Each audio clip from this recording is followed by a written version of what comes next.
I caught my daughter stealing from her mother's purse in the middle of the night. She thought I was asleep, but my eyes were wide awake. So what do? I follow her. She gets the money. She sneaks out of her window in the middle of the night, so I'm hot on her trail.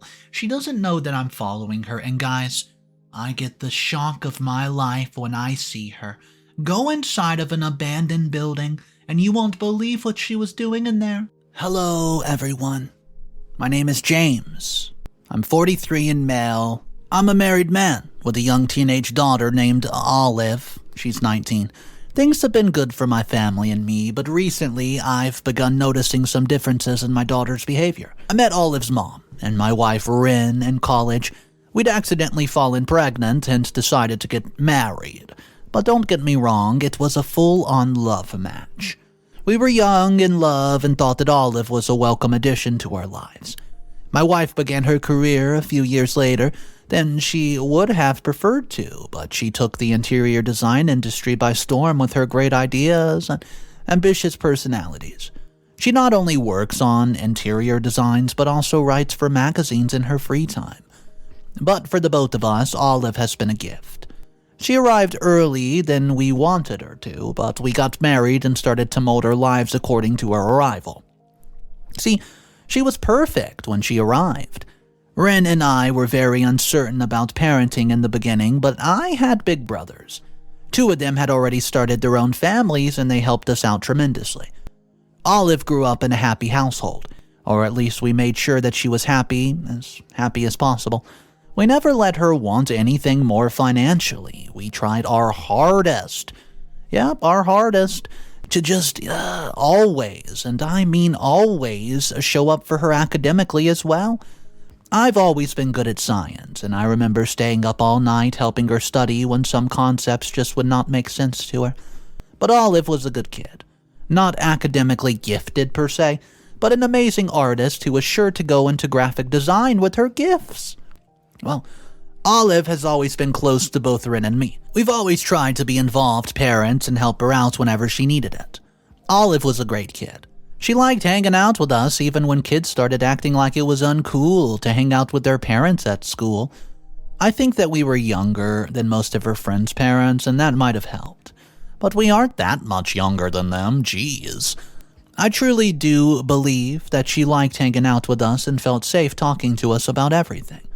I was especially close to Olive. She's my little girl. The moment I held her for the first time, I knew I was destined to be a girl dad. I'd also been very great with my niece, so I was thrilled to find out that I was having a daughter, and I treated her like my little princess when she grew up. I was the first one to, find out about every grievance my little girl had. I was the first one to talk to her about art. I felt like I had a close connection with her for the longest of times, and that all was until very recently, and the trouble actually began about 18 months ago. Now that I look back at that time, Olive had not scored that well in her school, but we had not pressured her. We had supported her, and I think that backfired on us when she started to feel like we didn't expect anything from her at all. Well, Wren and I just wanted to support her. We knew that every kid had different aspects at which they excelled, but she saw that us having low expectations of her, we tried to just reassure her that we just knew she was capable of many things in life and that academia is not the only path in life. But she was unconvinced and thought we were personally attacking her somehow. Ever since our relationship with her has been deteriorating, it especially went south when she enrolled in a community college and started some digital graphic classes. See, Wren wanted to hire Olive, not because she was her daughter, but because of her straight-up talent. But we were hesitant. So Wren asked a friend from another firm to hire her daughter if they liked her stuff. Well, Wren dropped hints that a friend of hers was looking for a graphic designer at home, and Olive offered to try out the job. Well, this backfired when Olive went into an interview and found out that it's been Wren herself who had recommended her for the job. Olive thought that Wren did not think she was capable of getting a job on her own, so she went behind her back and fabricated a whole fake job. This caused us to have a huge fight, and we didn't know how to communicate our feelings to her well. But I also think that she did not like to listen to us either. Wren and I have felt very helpless after that.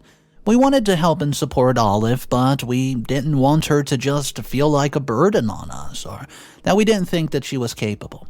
So we decided to take a step back and let her figure things out. She did find an internship at some small place where she makes a small amount of money. We're all proud that she wants to do everything herself and make a name for herself, but our differences have caused us some distance in our relationship.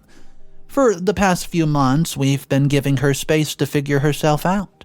But I saw her sneaking out with the older, tattooed man once.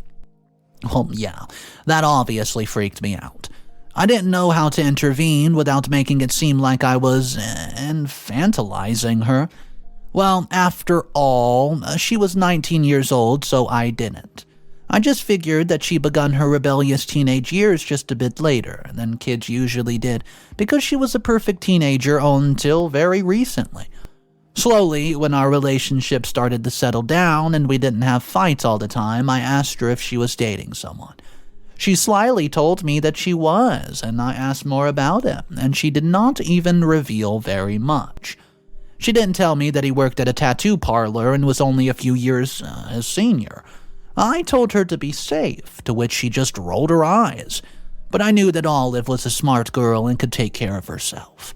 So, a few days later, I found her crying in her room. She had broken up with her tattoo artist boyfriend, and to my relief, but hey, I didn't show it. I got her ice cream because that's the best cure to heartbreak. According to the rom-com that she loves, I even stayed up all night watching sad movies with her. And my wife joined us. I felt closer to my daughter than I felt in months, and I savored it. I knew that I should not enjoy my own daughter's heartbreak, but for the first time in a couple of years, she had crawled into the arms of me for comfort, and I missed my little girl. I felt like I was getting her back, and I wanted her to trust me again. I wanted her to feel like she could have always confided in me with anything, and I felt this was the perfect opportunity to prove it to her. However, I woke up in the middle of the night yesterday only to find my daughter rifling through her mother's wallet. The room was quite dark, so she did not see my eyes open, but I saw her take money from her mother's purse and then tiptoe back out of the room. Wren and I are early risers, so we go to bed early, and I was shocked to find out that it was only 11 at night. I decided to follow Olive and saw that she snuck out of the house through her bedroom window. So I watched her disappear around the corner. I'm trying to understand what a 19-year-old like her would be doing with the money. Maybe she's going to clubs behind our back, or maybe she's going out with friends, but I don't know how to interfere in such a delicate time. I don't want to spook Olive and make her believe that I don't trust her. We finally settled in as a family, and I don't want to go back to that constant fighting from a few months ago. But how can I let my teenage daughter get away with stealing from her mother's purse? I feel like I should do something about it, but guys, what?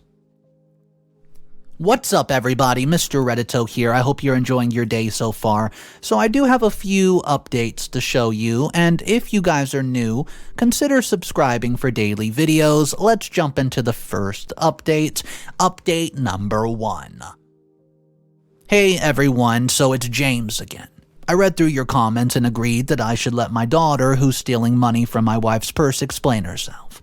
But I was scared that she might not confide in me after all the fights that we've had in the past 18 months. So I decided to follow her out.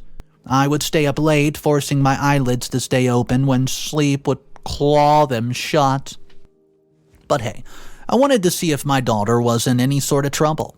I decided that I would go and check out what she was doing, and if it turned out that she was just going to clubs and having fun with her friends, I would talk to her about the curfew and stealing. But hey, if it were something, I don't know, more sinister, I knew that I would have to use another approach. So I was after about 2 weeks since the last time that she approached our bedroom. I'd grown alert the moment I heard her footsteps on the landing. She quietly opened the door, and when she saw our bodies laying in the bed, she went straight to her mother's purse. She quietly then slipped out of the room. I went after her, but instead of taking the bedroom window like her, I waited on the front door for her to be a bit further ahead. And then I followed her. If she was going to a club, I had thought that her friends would be coming over to scoop her. But she walked for about 15 minutes, looking around. At least she was wearing dark clothing and had her hood drawn up not to be seen easily. I was also hoping she was carrying the pepper spray my wife had gotten for her safety. Well, then she looked around before going inside into a shady-looking building. My nerves grew, thinking she was buying drugs or something. I could not fathom what else happens in a building like this. It was already falling apart, and there weren't many people around either. I was ready to swoop in and get my daughter out of there on a moment's notice. But what I saw stopped me in my tracks. The building was empty except for Olive's tattooist ex-boyfriend. I recognized him almost instantly because of his tattooed sleeve, which he liked showing off on tank tops. I had thought that they had broken up, but maybe they were together again, and she didn't want to tell us. But that did not explain the money. She walked up to him and without a word slung the money in his face. She said something to him in a very low, hushed tone I didn't catch and turned around instantly.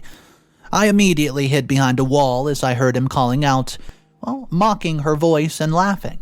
Then I saw my daughter leave past me without even seeing me, with her hands balled up in fist as if she were angry. I'd been planning on intercepting her when I found out, but I did not. What if it was a sensitive topic and the ex was blackmailing her for some pictures? I didn't know if I should interfere if that were the case, as I didn't want her to feel embarrassed, hide the situation even more from me, and freeze up on the spot, I think I should tell Wren about what's happening, and maybe she should be the one who talks to Olive about it. I just want to help her, but I don't really know how to. I couldn't sleep a wink for the rest of the night, thinking my baby girl was in danger, and I wasn't comfortable enough to confide in us. Update number 2. Hey, everyone. Well, it's James. After I saw my daughter, Olive, give money to her ex-boyfriend a week ago, I decided to get help from my wife, Wren. Wren had been just as anxious, and she felt responsible for causing distrust in our relationship with our daughter. And honestly, I feel the same way. Maybe we're too overbearing and don't think from our daughter's perspective. Maybe that's caused the distance between us. However, we also acknowledge that if it were about personal pictures, no daughter would feel comfortable sharing them with her parents, so Wren told me not to hop to a conclusion just yet without actually talking to Olive. So, we waited, just like I had last time, and Olive was back to take some more money, but this time both of her parents were awake and ready to catch her in the act. This time we let her take the money from Wren's bag. And then before she could sneak out, we caught her. She had grown pale and started stuttering like a scared child, which she, clearly is. I let Wren do most of the talking, and she asked Olive what she was doing with the money from her purse. Olive, being such a terrible liar, claimed that it was her own money, but Wren told her that she saw her take the money from her bag and that I'd seen her do so before as well. We didn't tell her that I'd also followed her last time, scared that she would get spooked. I stepped forward and told her that if she was in any kind of trouble, she could tell us. I promised her that we would not judge her. Rather, we would support her. That's when she burst out crying and ran to my open arms. I tucked her close and let her tell me everything. So, apparently, her ex-tattooist boyfriend was an ex-convict. He had told her to drop a package off to somebody on her way to work. Well, that person lived on the route to her job, so she did as asked. It turns out that Alexander, the ex-boyfriend, had just asked her to deliver a package of drugs to somebody, and used her as bait because he thought that the guy Olive was supposed to deliver to was a cop. Well, he thankfully wasn't, and when she found out about that, she broke up with him. But a few days later, Alexander began, watching her, and threatening to go to the police, claiming to her to be a drug dealer if she did not give him some money. Well, when that didn't work, he started to threaten her with physical harm to make her pay him. Olive told us that he had some bad friends and that she was scared that they would harm us. Well, it turns out that the situation was worse than any of us anticipated. I was not expecting this, and I was mad that Olive went to give him money on her own when he could have harmed her easily, but she felt helpless and didn't know what else to do. I was so mad at Alexander and wanted to physically harm him. How dare he threaten my daughter like this? Olive is a sweet, precious girl, and sure, she's been struggling lately, I know, but he clearly took advantage of her. I just hugged my daughter close, reassuring her that I would make everything all right. Not knowing how, but I knew that I would find a way somehow. Olive was a mess when she got late for the drop-off, and she texted Alexander, telling him that she couldn't make it. But he just texted her back angry and told her to come back a week later. So I guess I have 1 week to figure out how to deal with my daughter's ex, who is also an ex-convict, by the way. I'll update ya. Update number 3. Hey guys, it's James again. So after my daughter revealed that her ex-boyfriend's been blackmailing her for the past few weeks, I've been thinking about how to keep her safe from all of it. Alexander had no proof that Olive had helped her with his drug-dealing business, and his only upper hand was that he had threatened to hurt Olive's family, and she had gotten scared that he would come for us. So after thinking it through, I knew that I had to make Alexander think otherwise. I went to my brother Leon, my oldest brother. He had been furious when he found out that his niece was being blackmailed by an ex-convict. See, my brothers, Ray and Sam, had felt similarly about the situation. Let me be frank with you. We're all in good shape. We don't have ripped abs or anything, but we all go to the gym and keep up. We can look scary than we are, or really more than we are, if we carry a bat or a weapon with us. And we decided to take advantage of that fact. A week after Olive's confession, we decided to be the ones who went after Alexander. Olive wanted to go too, to make nothing went wrong. Even though I didn't want her to, but Leon thought that it might be cathartic for her to see her ex-boyfriend be defeated by her family, and it might help her not feel so scared. When I let her, Wren also insisted that she goes too. Well, I didn't want Olive to be alone, so I just went ahead and readily agreed. Wow. We all went to the same abandoned building and saw Alexander leaning on a wall all alone. When he saw the 4 of us approach, he visibly grew tense and stood up straight.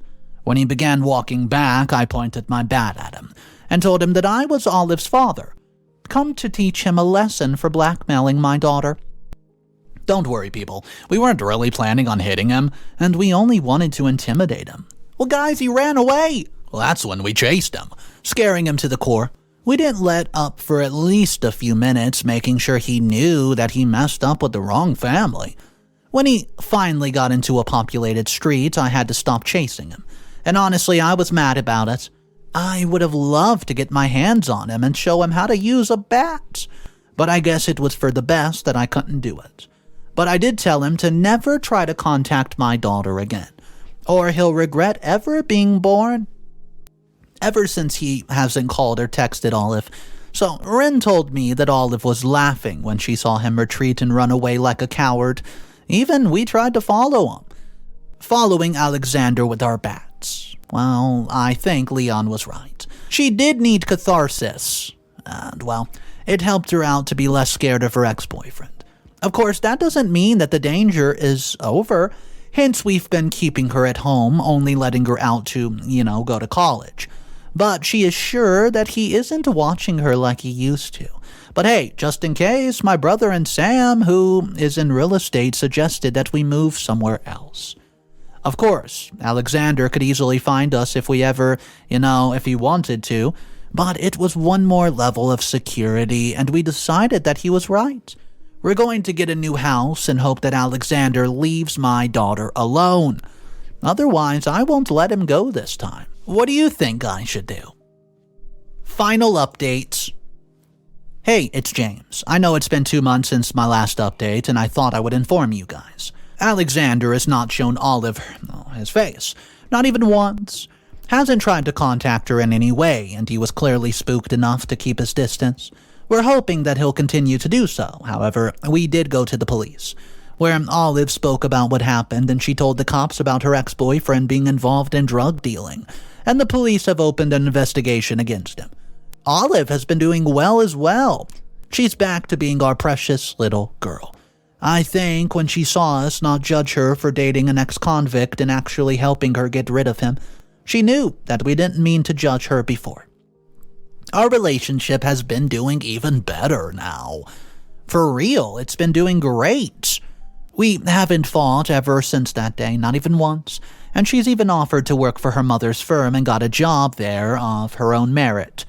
Both Wren and I are very proud of her. We have, of course, moved to a new house as well.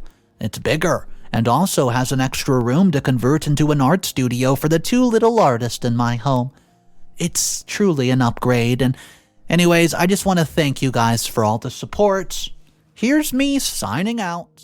So, the boyfriend never messed with Olive again after that, and I don't know. I was reading some of the comments, and a lot of them were saying that Olive's dad should have stepped up a long time ago. He shouldn't have played this little innocent game when he knew that she was potentially in danger. He should have confronted her about it right away. But there was other comments saying, you know what, if he would have done that, nothing would have came of it because she would have lied about everything because it was an embarrassing moment. So guys, between those two arguments, which one are you siding with? In my opinion, I would have approached sooner. However, I can understand why people would say that maybe that's not the right choice. Anyways, guys, my name's Mr. Reddito. I narrate stories every single day, and if you guys want to be a part of these stories, consider subscribing. Have a fantastic day. I'll see you tomorrow, and of course remember, it's cool to be kind. See ya!